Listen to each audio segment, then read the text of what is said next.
Welcome everyone, this is Swati from Edureka. In today's session, we'll go through ReactJS tutorial. So if you guys are familiar with the term ReactJS, then you might know that it's a front-end library developed by Facebook. So today, we'll learn in and out of ReactJS. But before we start, let's explore a ReactJS application. I'm sure all of us spend a lot of time on Facebook. If not a lot, at least some. So all of you can easily relate that this application looks exactly like Facebook comment section. In this comment application, we can add a new comment, delete an existing comment, or even can reply to some other comment. Let me show you how. Here I'm adding a comment. I can delete my comment. I can even delete some others comment if I have the authority, and then I can reply to others comment like this.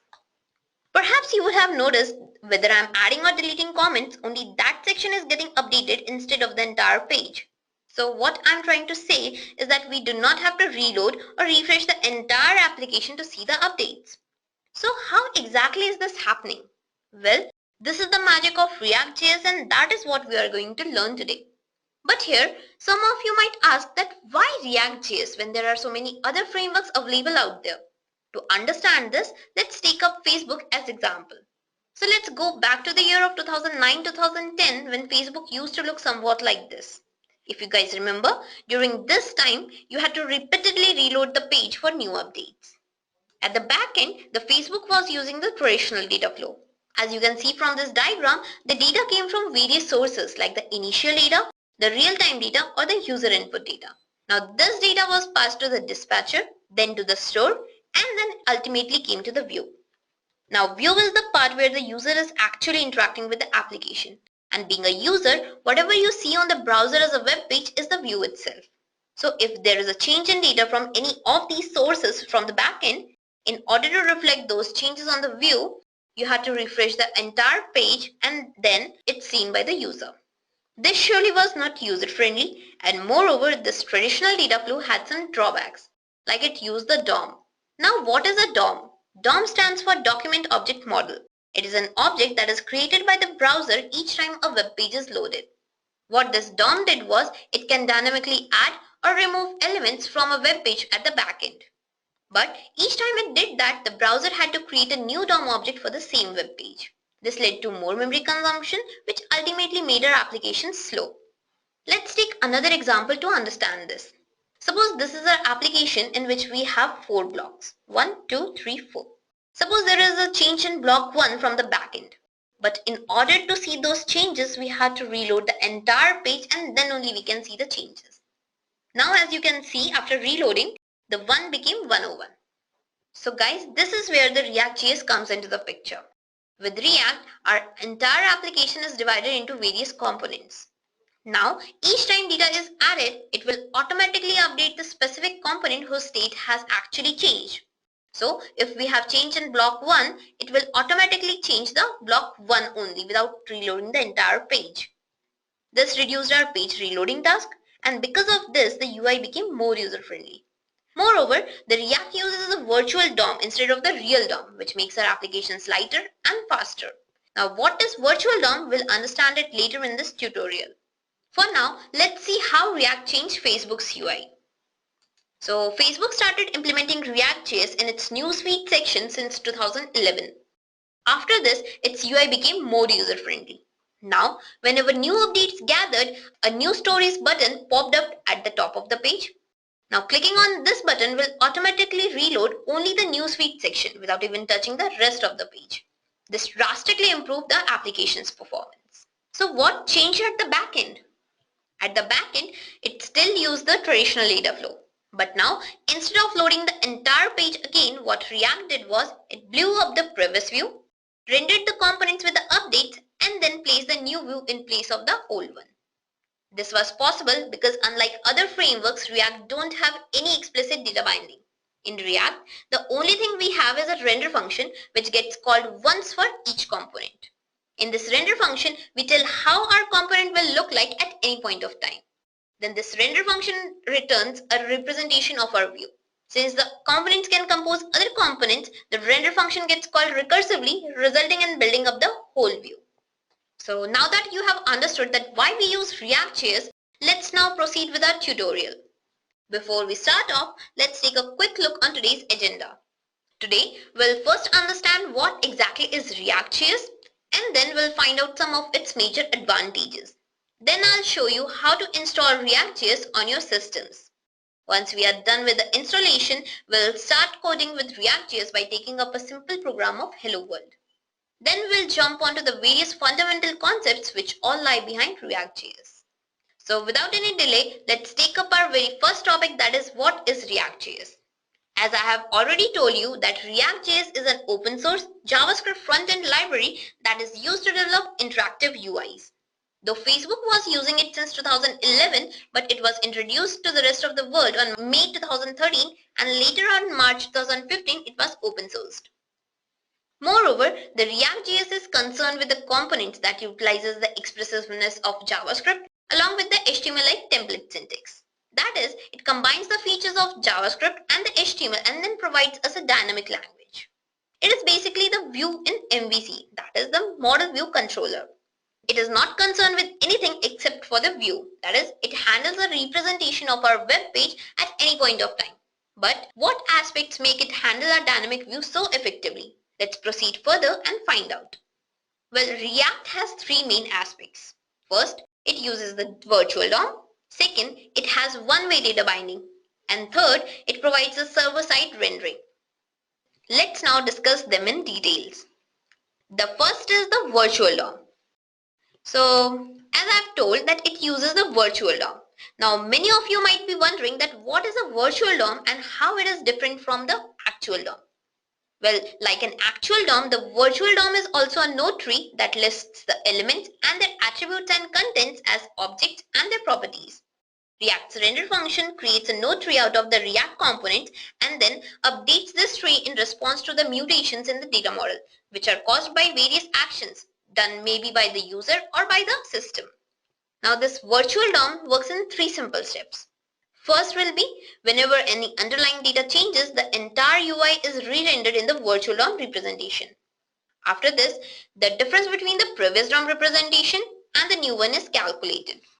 Once the calculations are done, only after that the real DOM will be updated with only the things that have actually changed.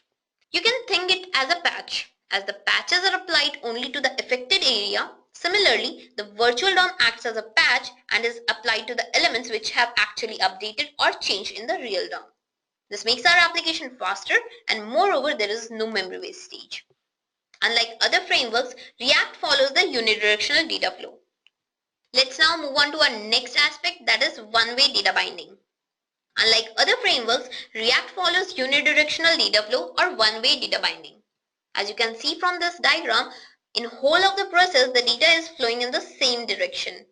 The major advantage of one-way data binding is that throughout the application, the data flows in a single direction, which gives you a better control over it. And because of this, the application state is contained in specific stores, and as a result of this, the rest of the components remains loosely coupled. So our third and last aspect is the server-side rendering. Server-side rendering allows you to pre-render the initial state of your React components at the server side only. Because of this, the page loads faster.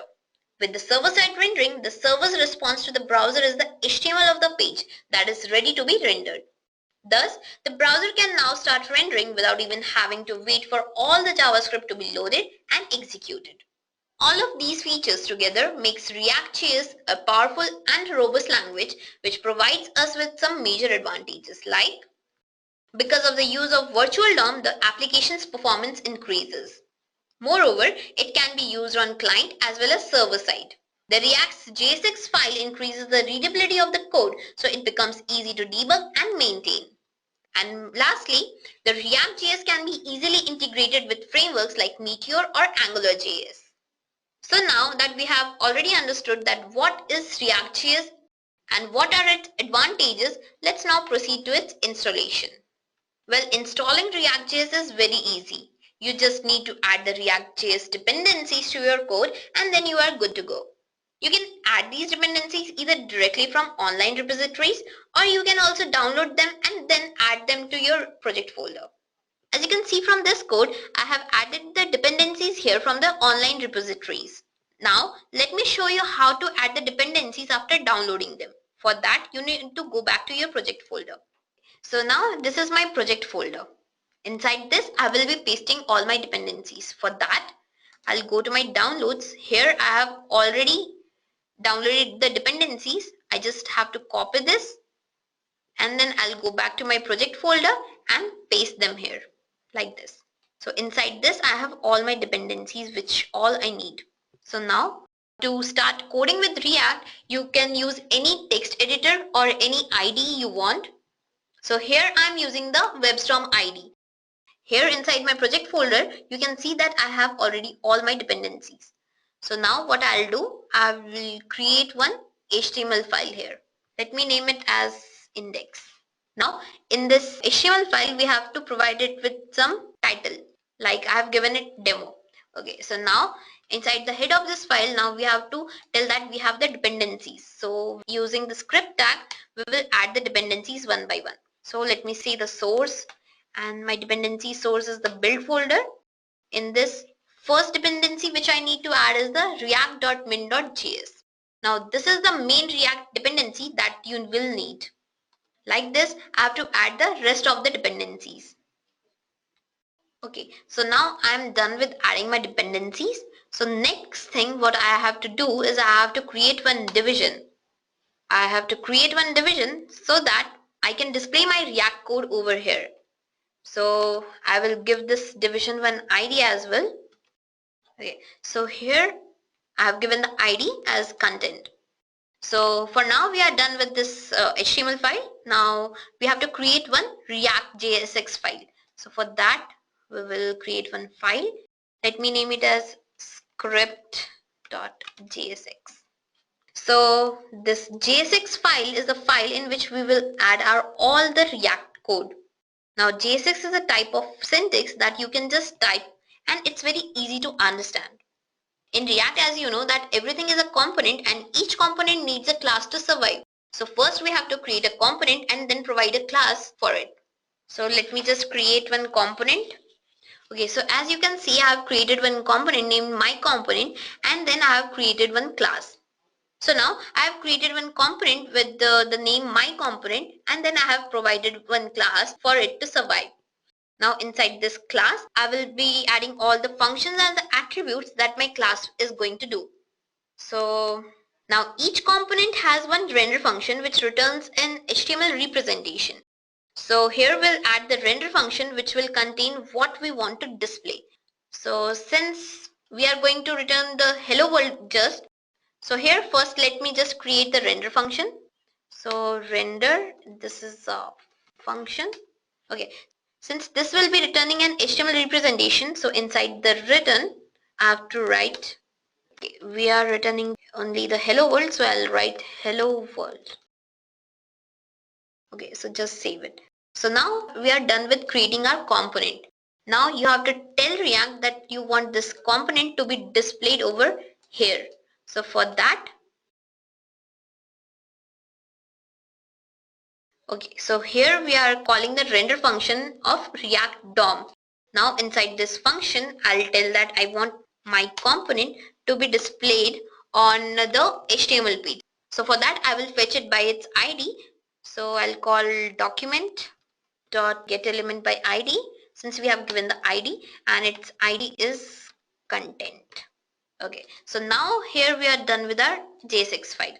Just save it, go back to the HTML file. So now you can think this JSX file as external CSS or JavaScript. As we refer this file in our HTML file, similarly we have to tell our HTML file that we have our React.js code in some other file. So for that I'll say script and its source is script.jsx. Okay, so one thing we need to add here is its type. So its type is text babel.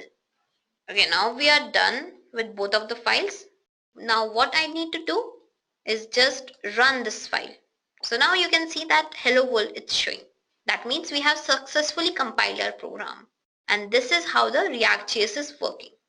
So here you will see that I've written the same program here. Okay, and this is my HTML file, and then this is what we saw in the output. Since we are done with our first program, let's now find out the various fundamental concepts working behind it. Here, first we'll understand what is a JSX file and how it is used. Then we'll learn about the components and its different forms. After this, we'll find out what are props followed by the states. Then we'll have a quick look on different phases of components lifecycle. Next, we'll learn about the React events and how they are triggered. After this, we'll see what are the references and keys and understand their importance in React. Finally, we'll understand what is React Router and then we'll proceed to a demo. So without wasting any more time, let's take up our very first topic, that is the JSX. So JSX stands for the JavaScript XML. It's an XML HTML-like syntax that is used by React. This syntax extends the ECMAScript so that the XML HTML-like text can coexist with JavaScript React code. This syntax is used by the preprocessors to transform the HTML-like syntax that is found in JavaScript files into standard JavaScript objects. With this file, instead of just embedding the JavaScript into HTML, we can embed the HTML into the JavaScript as well. This makes the HTML code easy and also boosts up the JavaScript's performance. Moreover, it makes our application robust. Let's now see how this JSX can be used. Well, the first is the regular use of JSX, which we already saw in our Hello World program. Next is the JSX nested elements. Now, as you know, in React, the render function can render only one HTML element at a time. So in case you want to render multiple HTML elements, then you need to put them inside the one enclosing tag. Let's see it how. Okay, so let's try and add one more HTML element inside this render function. So here, let me say I have h3. You can see as soon as I add this h3 tag, it's showing that here something is expected. That means it can't compile when error symbol is coming.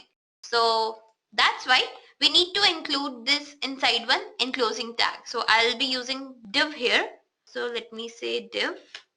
Okay, so I'll just cut it from here and paste it. Now inside this tag I can add as many elements as I want. So let me just use h1. You can use any tag you want.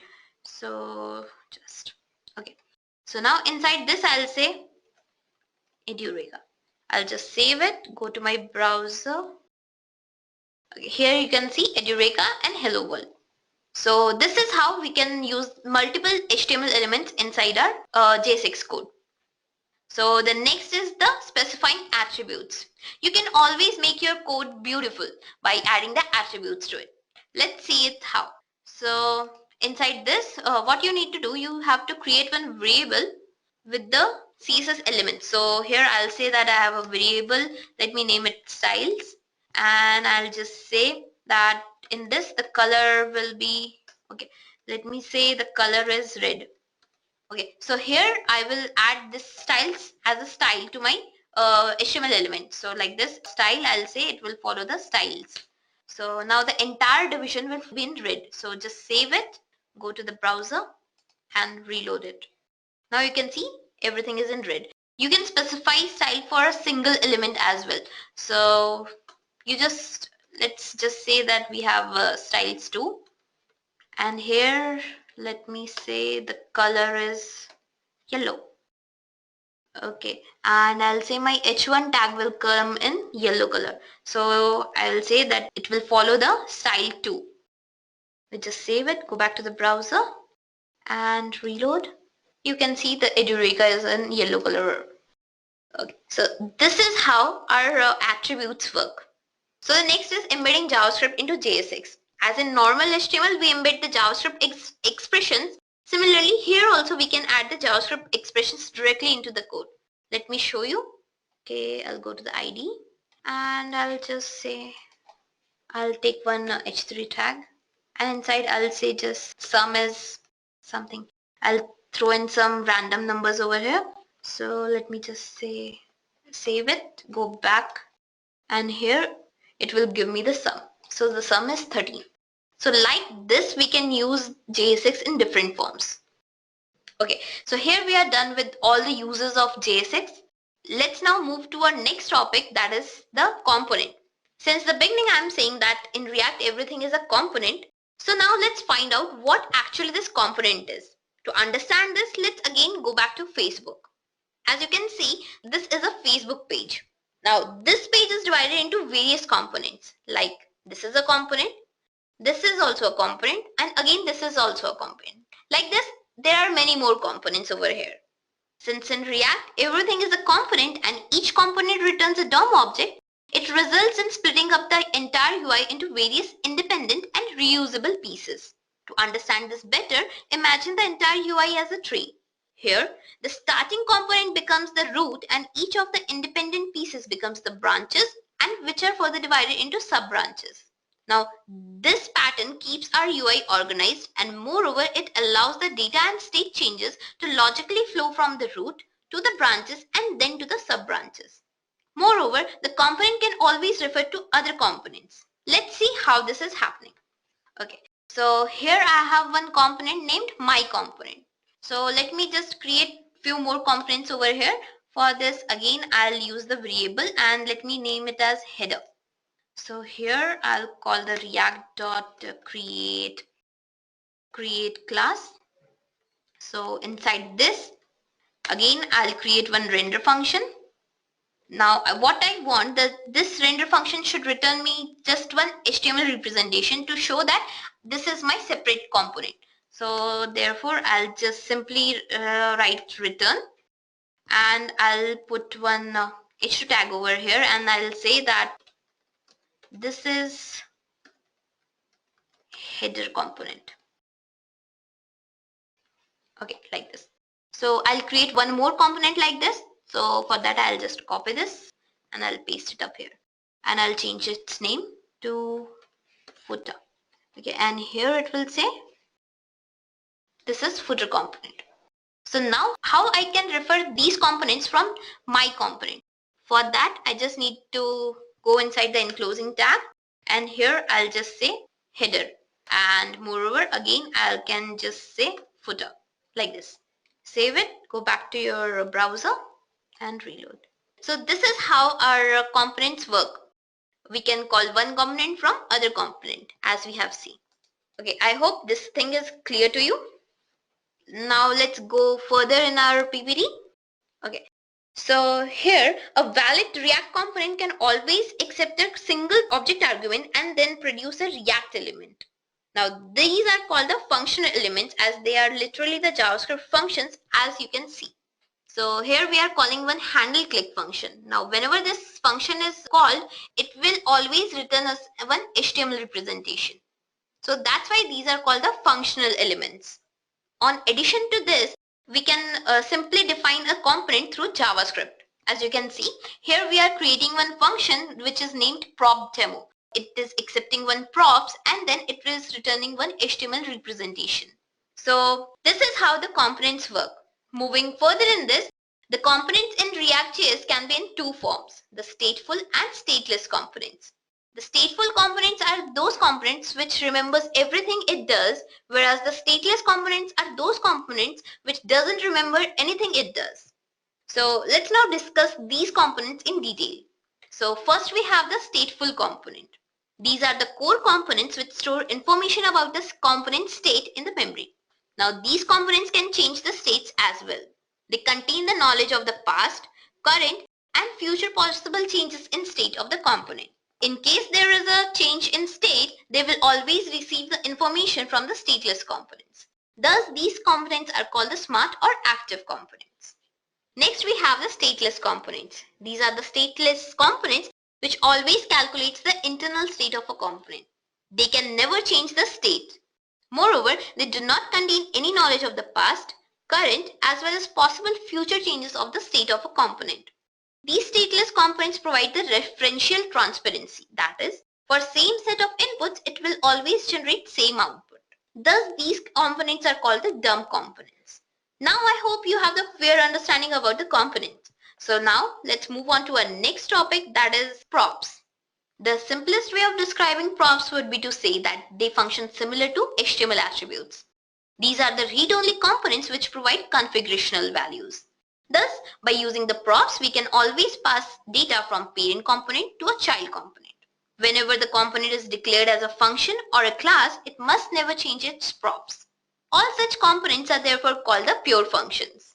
If you see this function as I have seen in this demo, we have the function called sum, which is accepting arguments x and y. So its prop is to always return the sum. So whenever this function is called, it will never change its prop. In React, the only rule we have and that we must follow is all React components must act like pure functions with respect to their props. So let's find out how it's happening with the help of practical demo. Okay, so now here what I'll do, I'll use the header and here I'll provide the prop. But before that, inside this header, since we have to provide information from the parent to the child, let me say that my component is the parent component and header is the child component. So from here I'll say that header has a name. Let me say Alex. Okay. Now what I'll do, I'll just copy and provide one more header prop. So I'll just change its name to, I'll say Max. Okay. So now how we can provide this information to child component? For that, what we need to do here is, I'll just use one h3 tag and inside this I'll refer my component. So here I'll say this dot props dot, since I've given the name, so I'll say name here. Okay, here we have to create one division as well. Okay, so what I'm doing here is that I'm passing one name from my component, from here, from my component to the header component, which is just printing out the representation. So this is how the props work. Whatever you give as input, it will always display the same out. So let's just save this, go back to the browser and reload. So here you can see Alex and Max. It's print. So each time the header component is referred, it will print this element. I hope you are clear with the props. Let's now move to our next topic, that is states. So what is a state and how state can be assigned? Here in React, the states are the heart, or we can say the core of React components. Though most of the components simply take in props and render them, but they can also provide states. These states are used to store information or data about the components, which can change over time because of user or system events. You can say that they determine the component's rendering and behavior, and therefore the state must be kept as simple as possible. Using the states, it leads to a dynamic and an interactive components which adjust themselves according to the changes. So let's now see how the states can be assigned with the help of the demo. Okay, so since we have already used the props, I'll use this footer to show the state. Now to access a state, first we need to assign one initial state to the component because by default its state will be set to null. So for that, I'll call one function. It's called getInitialState. And see, inside this class, I have two functions. So I need to separate them. So I'll put one comma over here. Inside footer, I'll say I have user and let me set its initial state to, I'll say Edureka. So it's the user initial state is Edureka. So now whenever we call this user, it will always display the Edureka. Now how can we refer to this? For this, what we need to do is, okay, now I'll add one div over here. You just cut this from here and paste it. And now here I'll say I have one h1 tag and here I'll refer to the state. So to refer to the current state, what you need to call is this dot state and our element name is user. So here you will say user like this. Save it, go back to the browser and reload it. See, so our user is Edureka. To make it more clear, let's go back to the, and here I'll say user is Edureka. Moreover, you can put any number of elements you want. Let me just say I have one ID also whose default state is 101. I'll save it and inside this I'll say, okay, here I'll use one break and then I'll say ID is, and again I'll refer this thing with this dot state dot ID. So now again go back to the browser and reload it. So here you can see user is Edureka and ID is 101. So this is how we set the initial state. But as I have told you that we can change the state as well. So let me just say that after some time, these two elements change their state.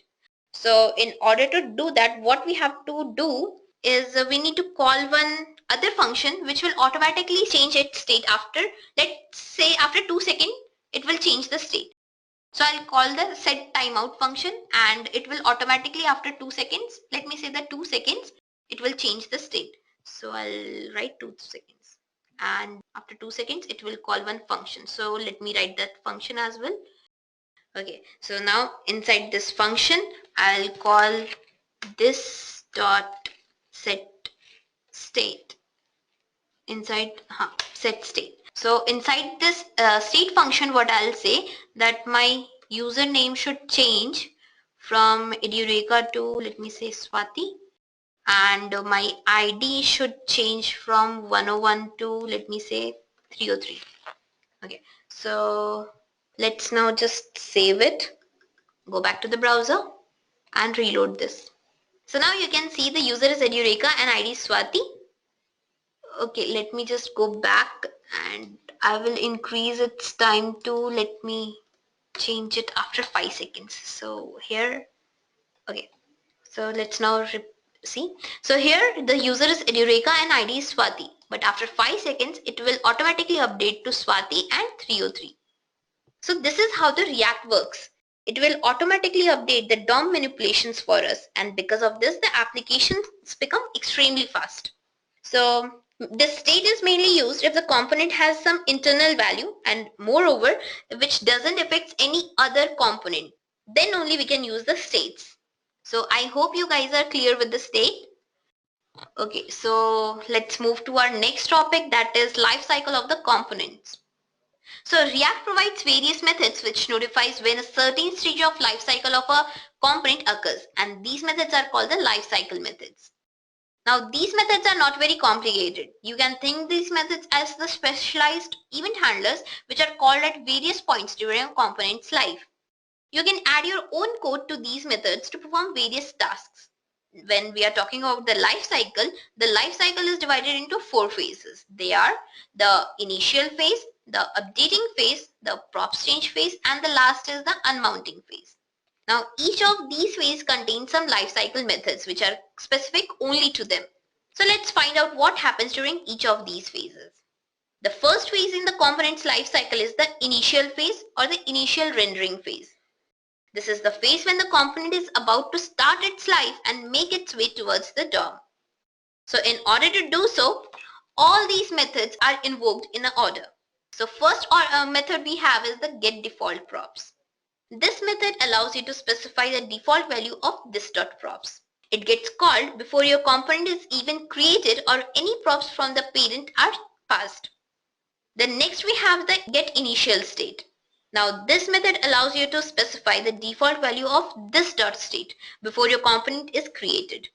Just like the previous method, it too gets called before the component is created. So next method we have is the componentWillMount method. Now, this is the last method that gets called before your component gets rendered to the DOM. There is an important thing to note here. If you were to call setState method inside this one, your component won't re-render. Then we have our render method. Now, this is a method you should be familiar with. Every component must have this method defined, and this method is responsible for returning a single root HTML node. Though this single root may have many child nodes inside it. So if you don't wish to render anything, simply return null or false. Then we have our final method in this phase, that is the componentDidMount method. This method will get called immediately after a component renders and gets placed on the DOM. At this point, you can safely perform any DOM querying operations without worrying about whether your component has made it or not. Now, one thing you need to remember here is that except for this render method, all of these lifecycle methods can fire only once. So this concludes our initial phase. Then we can move on to our next phase, that is the updating phase. So after the components get added to the DOM, they can potentially update and re-render only when a prop or a state change occurs. During this time, a different collection of lifecycle methods gets called. Let's see what happens when a state changes. Whenever a state change occurs, the component will call its render method again. Now, any component that is relying on the output of this component will also call their render function again. Well, this is done to ensure that our component is always displaying the latest version of itself. So when a state change occurs, all of these methods gets invoked in an order. So here our first method is should component update method. Sometimes you don't want your component to update when a state change occurs. Now this method will allow you to control this updating behavior. If you use this method and return a true, the component will update. Else it will skip the updating part. Next we have the component will update method. This method gets called just before your component is about to update. One thing you should note here is that you can't change your state by calling this.setState from this method. Now again we have the render method. So if you didn't override the update via should component update method, the code inside the render method will get called again to ensure that your component displays itself properly. Again, the last method we have is the component did update method. Now this method gets called after your component updates and the render method has been called. If you need to execute any code after the update takes place, you can put it inside this method. So now let's move on to our next phase, that is the props change phase. After a component has been rendered into the DOM, the only other time the component will update is when a prop changes its value. Now this is when all these methods will be called. The only method that is new here is the component will receive props. If you want to compare, we can go back to the previous slide and you can see we have the should component update method, component will update method, render method and component did update method. And in next phase we have should component update, component will update, render and component did update. So here only this method is new. Now this method returns one argument and this argument contains the new prop value that is about to be assigned to it.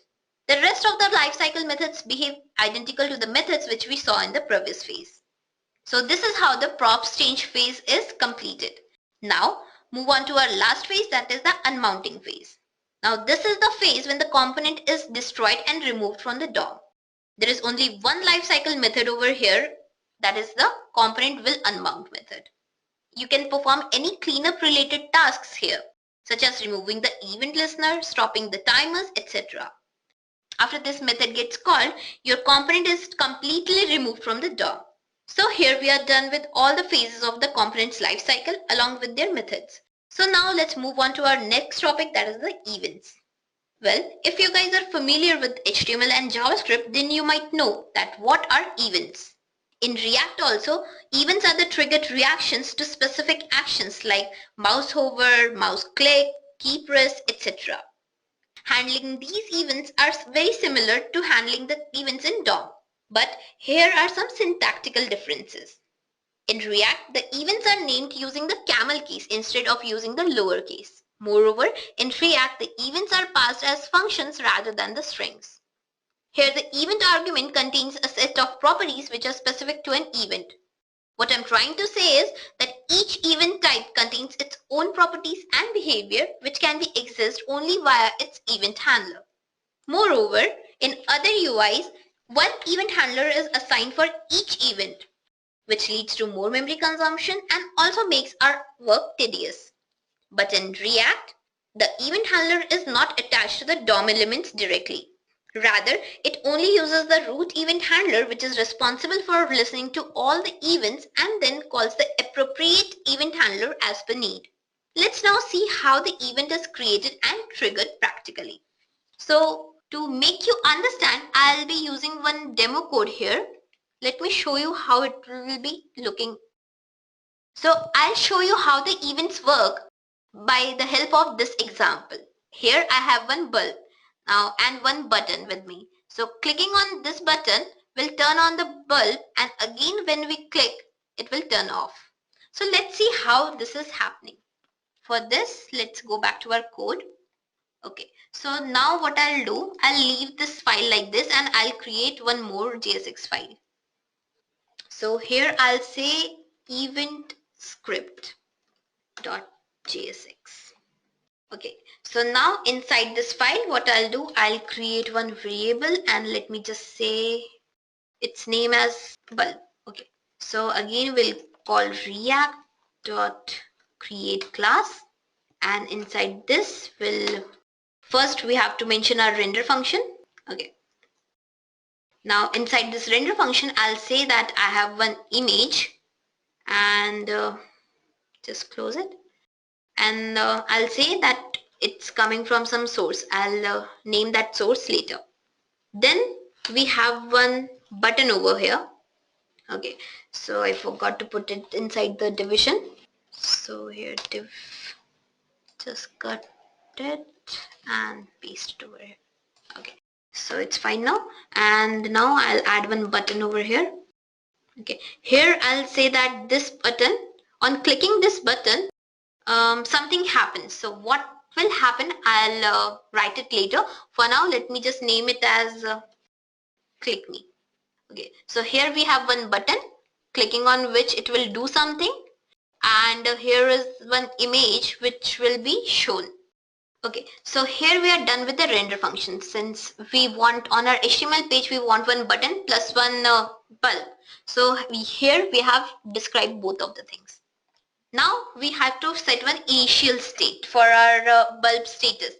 So let me say get initial state, and this is a function, and since inside this bulbs class we have two functions, we have to again separate these, and inside this we will say that okay, let's return the status.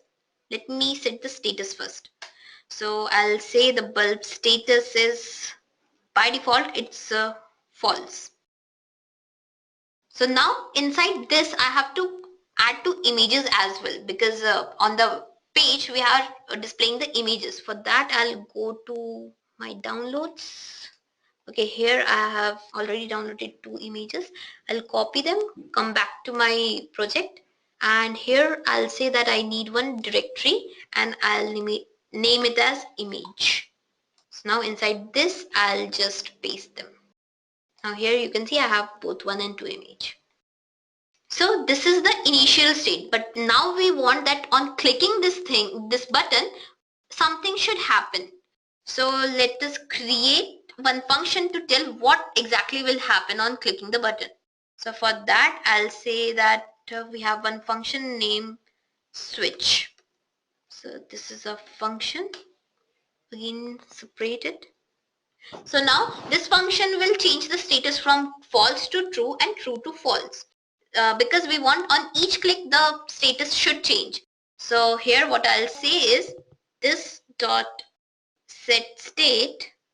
Okay, inside this I'll say that my status should change. So for that I'll say status should always change from whatever the current state is. So for that, this dot state dot status, and we want each time the state to change. So for that I'll say not. So whatever the current state is it will always change it to the opposite one. So if it is true, it will change it to false, and if it's false, it will change it to true. Now we have to provide the source. For this, what I need to do is inside this render function. Okay, so here we have to put this code inside the return, which I forgot. Okay, return, since return, it will return as the HTML representation, you must remember this thing.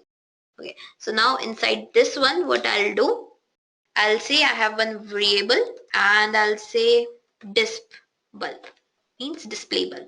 So which bulb will it display? So here I will put the sources along with the conditional operator. Whatever the condition is, according to that it will display the bulb. So I'll say this dot state dot status. If this returns a false, it will show the image 1, and if it is true, it will return the image 2. So for that I'll give the path of the image, that is image2.png. So this is the folder where my image is, and this is the name of my file. Versus when my condition is false, it will show image slash first image, that is image slash png. Okay, just save it. Okay, so like this is, we are changing the image over here. So here I'll say that image source is dispel. So depending on the condition, it will automatically retrieve the image. Okay, here we are done. So here what is happening, depending on the condition, the image will change. But now we have to tell it also that on clicking the button, you have to do this thing.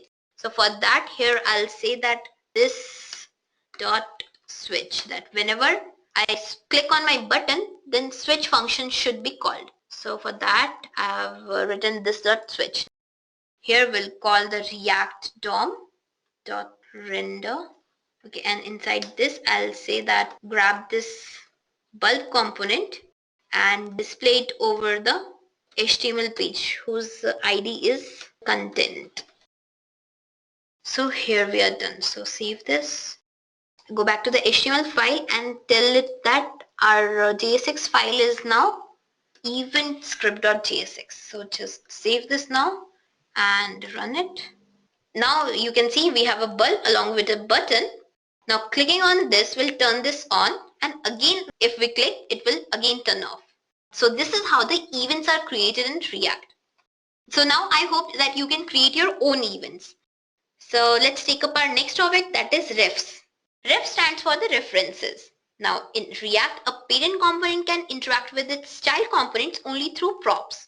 So if you want to modify the child, you need to re-render it with the new props. This is the typical data flow. So in case you want to modify the child without following the typical flow, what you need to do is make the child an instance of the React component or the DOM element. In such cases only you can use a reference.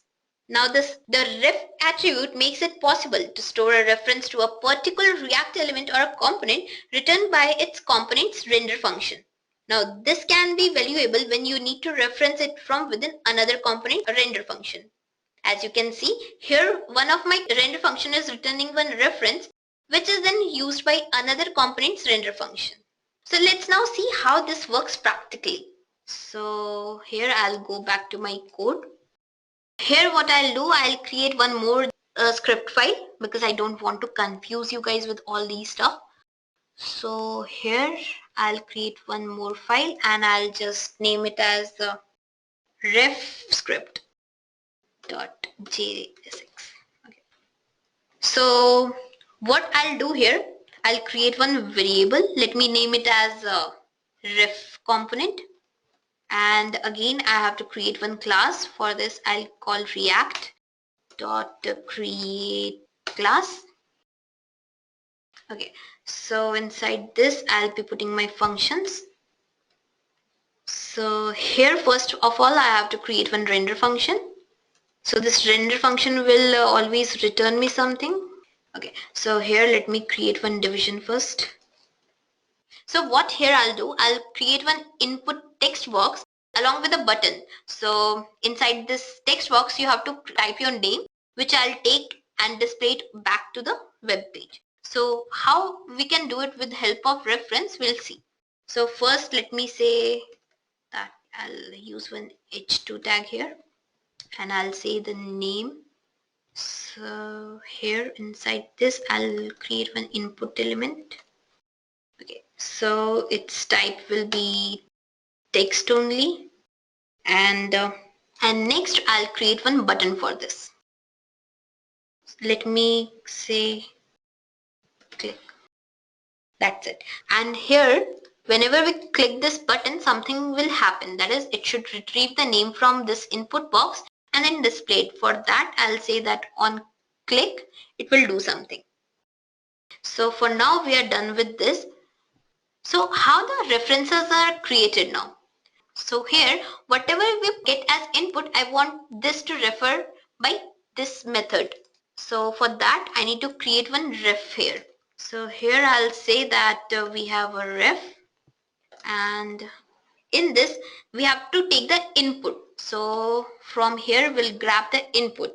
whatever the value the user is passing, it will take that input and it will be then referred by the function which will be called on click. So here I'll just name this reference as, let me name it as input demo. So let's say this dot input demo. Okay, and it will be referred by the input like this. Okay, so now let me say that, okay, let me put one break function over here so that this input text box and the button should appear in different lines. Okay, so here we are done with the render function. Now what we want to do is we will call one function over here that whenever this is clicked, it should retrieve the value from this thing. So for that I'll create one function. Let me say display function. So what this function will do, whatever the user gives as input, it will take the name and it will display it over the HTML page. So for that I need to create one more. Let me say I have h1 tag over here and I'll say hi to whatever the name is. So here I want to display my user's name. So for that I'll create one span over here and I will provide one ID to this. So I'll just say disp name. Okay. So now what my display function will do, it will take this input value and it will display it on this area. So for that, let me create one variable and say it name. So here now this function can refer to my reference. So to refer this, we'll say this dot whatever our reference name is, that is input demo. I'll just copy this and paste it here and then I'll say that receive its value. So here we are done. So one thing here which we need to do is we have to display this name, whatever the value is in name, we have to display it over here. So for that what we need to do is, as you know, to display it on the web page we have to use the inner HTML, and for that we have to get the span by its ID. So get element by ID and the ID name is disp name, and then we'll say dot inner HTML, and here we want to display the name. Okay, so this thing is done here. Now again, since we need to tell React that you have to render this ref component over the content area, so here call the React DOM dot render. Inside this you have to call ref component and again get the division by its ID. So document dot get element by ID, where the ID is content. Okay, so here we are done. Just save this file. Okay, no, here we are still left with this thing. We have to tell that on clicking you have to call the display function. On each button click, this display function should be called. So now we are done. So I'll just save this and I'll go back to the HTML and I'll tell that our JSX file has again changed and now it's like ref script. So save this and run this. So here you can see that I have name and I have one button and then it says hi. So as soon as I put my name over here and just click it, it will say hi Swati. So this is how the references are used. But one thing you should remember is references should be used in the dire need only. So references can be used when you are trying to manage the focus or text selection or media playback. Then it can be used while triggering the imperative animations. And moreover, when we are integrating with the third-party DOM libraries, then also we can use the refs. So I hope now the refs concept is clear to you. So let's take up our next topic, that is keys. Well, keys are the elements which helps React to identify different components uniquely. They are especially helpful when we are working with dynamically created components. Assigning the key value will help you identify the components uniquely even after they have changed. As you can see from this diagram, here we have two components with different key values. One with key 101 and one with key 102. Now these are rendered for the first time. So the React will render them without any problem. But next time when we try to render them, here the component 1's key value is same, whereas component 2's key value has changed. So now the React will render only the second component, not the first one, as the first component's key is same. So here the React will think that as the key haven't changed, so the element is same, so no need to render this one, and it will go ahead and render the second component. So this is how the key works in React. Now finally we come to our last topic, that is router.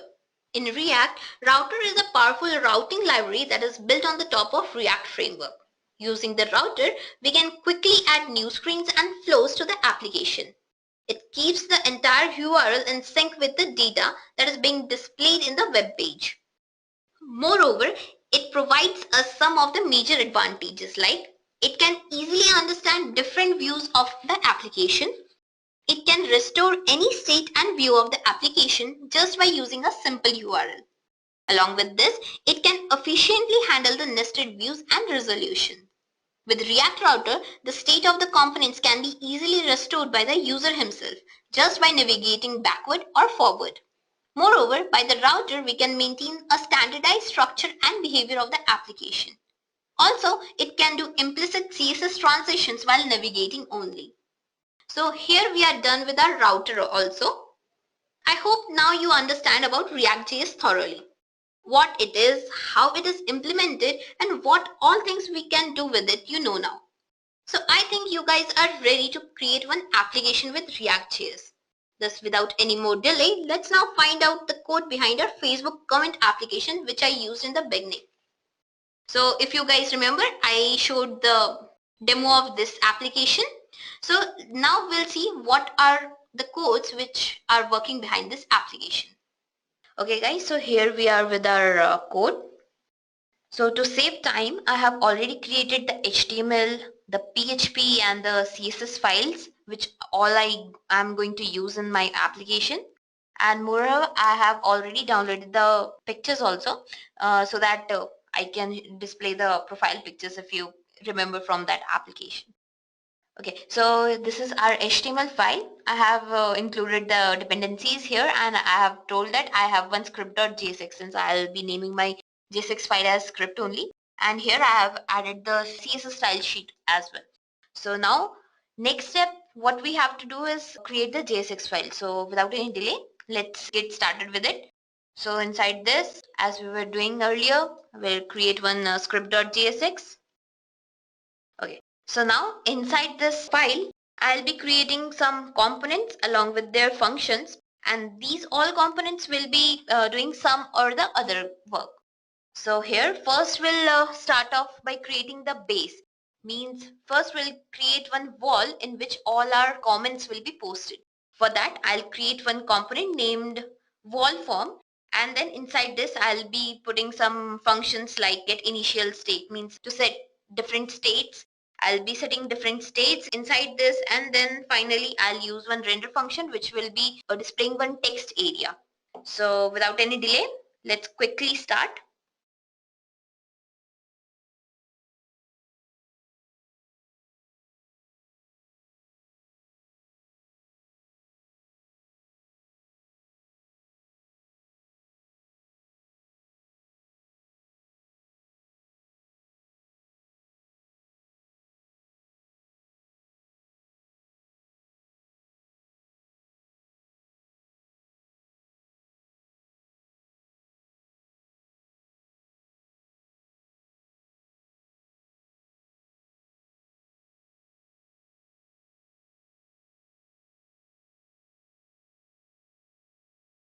Okay, so here we are done with our first component.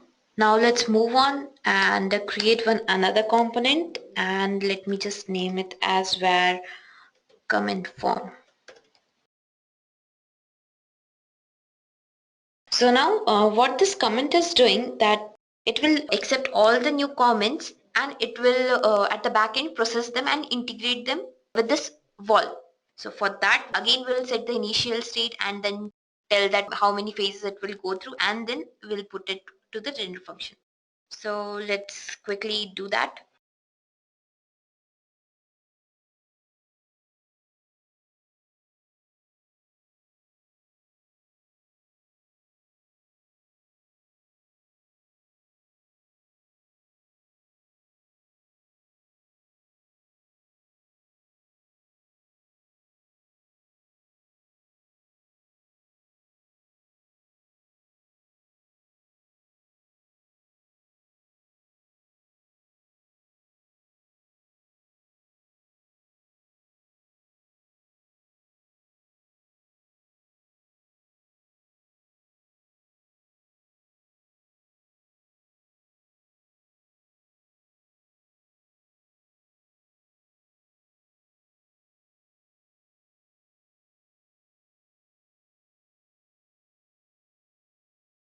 Okay, so we are done with our second component as well.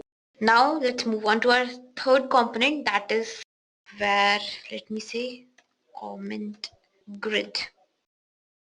Okay, so now this component will be taking the comments and then it will link them to a particular user. I have specified 4 users in my PHP files. Now, whichever the user will add the comment, it will take the comment and it will just integrate with it at the backend. So for that, what we have to do is again create the class and put some initial state and then give a render function to it and just add some methods in order to integrate them. So let's proceed.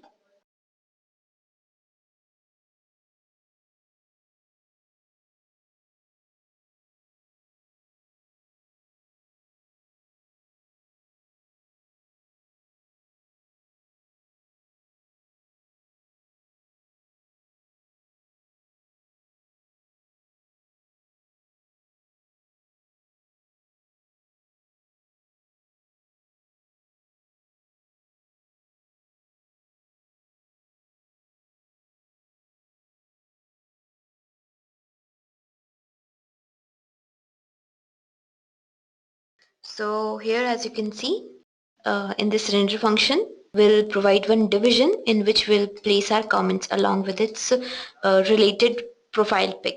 So this is how we are integrating the comments along with the pic. So now we'll create one other component and now let me name this as comment block. So now this comment will be displaying the comments along with its user in order they are inserted. Like in this, what we are doing, we are presenting one representation. This component will be taking in the comment and integrating it with its related profile pic. And then this block, what will do, it will display it back on the HTML page. So for that, let's see.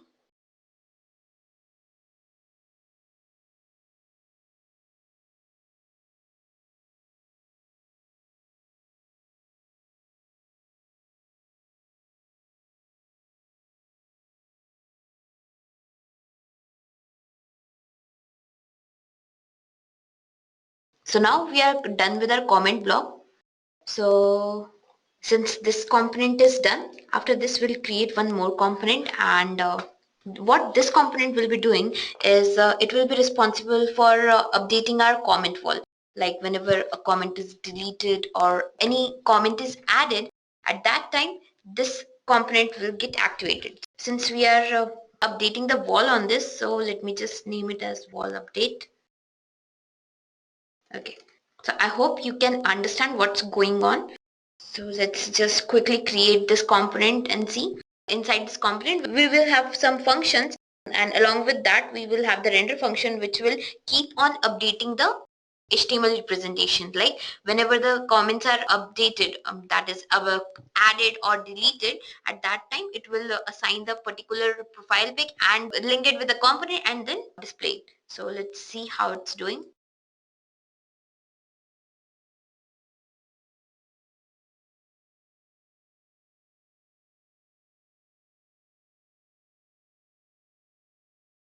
Okay, so here we are done with our update wall updates and then okay, so here we'll create one more component, that is wall feed, and now this component will be responsible for maintaining all the comments on the wall. So whether we are adding the comment or we are deleting it from there, this component will render accordingly. So let's just get on it.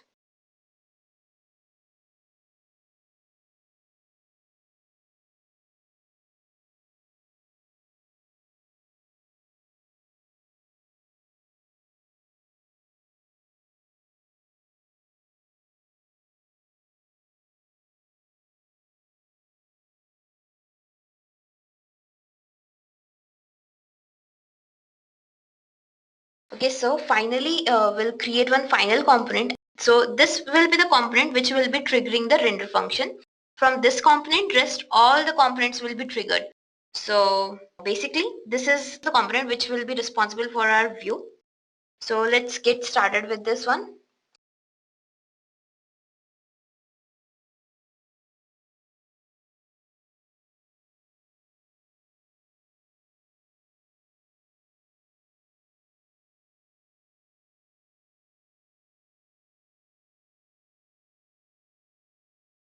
Okay, so this is our final and main component. So here we'll tell React that first you have to render this wall container. Then this wall container will call the wall feed. Okay, so this is our wall feed component. Now this wall feed will in return then it will call wall form and wall updates. Like this internally one component will call another component and this will build up our whole view. So let's just quickly render this wall container. So for this we have to call the React render, and now inside this we'll tell that you need to render the wall container and you have to put it in the place of container. So here we'll see document dot get element by id, and let me just cross check the id. So id is container, just copy this one and go back and paste. Finally, we are done with our whole of the React.js code. So there's nowhere no errors are there, I hope. Yeah, okay. So here I'm on my browser. So what I'll do, I'll just say localhost, okay, localhost 8081, and my application is React.js. So okay, so you can see that my application is up and running. So let's just test it out whether it's working or not. So I'll say hi. Yeah, it's accepting the comments. I can delete my comment and let me try replying. So I'll say hello. So as you can see, our application is perfectly working. So I hope I was able to make it clear how it's working, how the codes are working. So now I'll conclude this tutorial here. Thanks for watching, and if you have any doubts or queries, you can comment in the below section. Thank you. Have a nice day.